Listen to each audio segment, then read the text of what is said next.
गुरु समान दाता नहीं, याचक शिष्य समान। गुरु तो दाता है, लेकिन शिष्य को याचक की तरह होना चाहिए। याचना, विनम्र। जिस प्रकार बारिश होती है तो बारिश की जो बूंदें होती है वो पहाड़ों पर, पत्थरों पर जल की धारा टिकती नहीं है। जल का प्रवाह वहाँ रुकता है जहाँ थोड़ा सा स्पेस होता है। ऐसे ही हम सब के हृदय में गुरु की करुणा और कृपा को पाने के लिए जब तक हृदय रिक्त नहीं होगा, हम संसार में रहते हैं और हृदय में किसको रखते हैं? गुरु के ज्ञान को रखते हैं, भगवान की प्रीति को रखते हैं, या संसार को रखते हैं?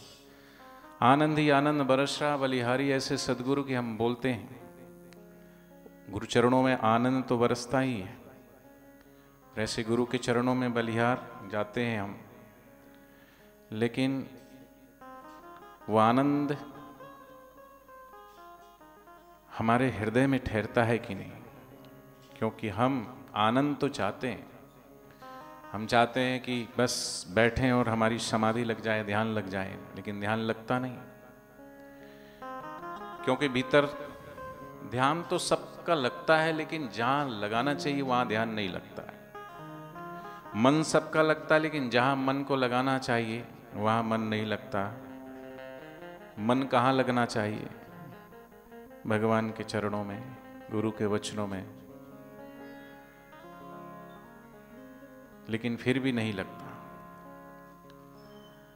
मन संसार की तरफ भागता है, दौड़ता है, और कहीं भी शांति नहीं पाता, भटकते ही रहता है। तो मन निर्मल होगा, शुद्ध होगा गुरु के दिए हुए नाम का सुमरन करने से। सुमरन दीप जलाई के धरो हृदय में ध्यान, हृदय में उस परमात्मा का।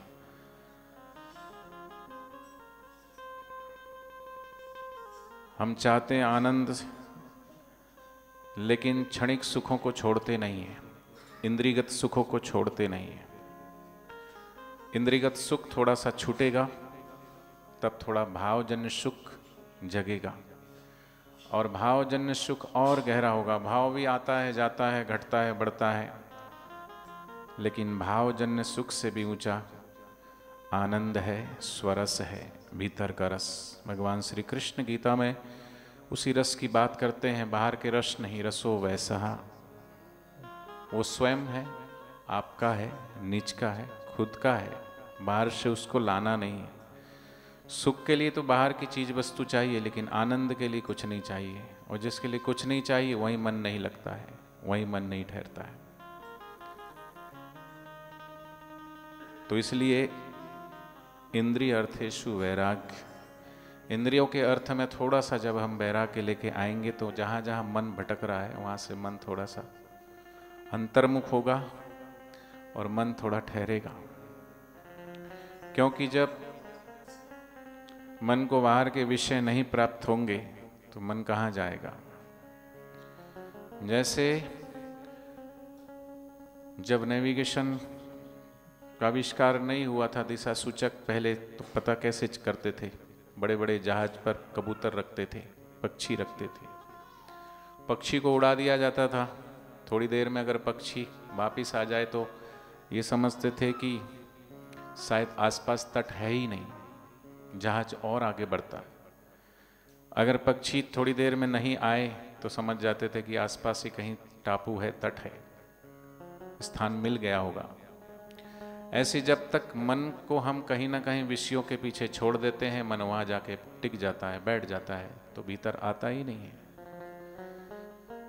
जब बाहर के विषय रस लेना छोड़ देते हैं, थोड़ा सा वैराग्य जगता है, तो फिर मन शांत होने लगता है। और जो मन शांत होता है, तो मन को शांत करना है तो भीतर थोड़ी देर शांत होकर के बैठे। अभी थोड़ी देर आप शांत होकर के अपनी श्वासोश्वास पर थोड़ा सा ध्यान दीजिए।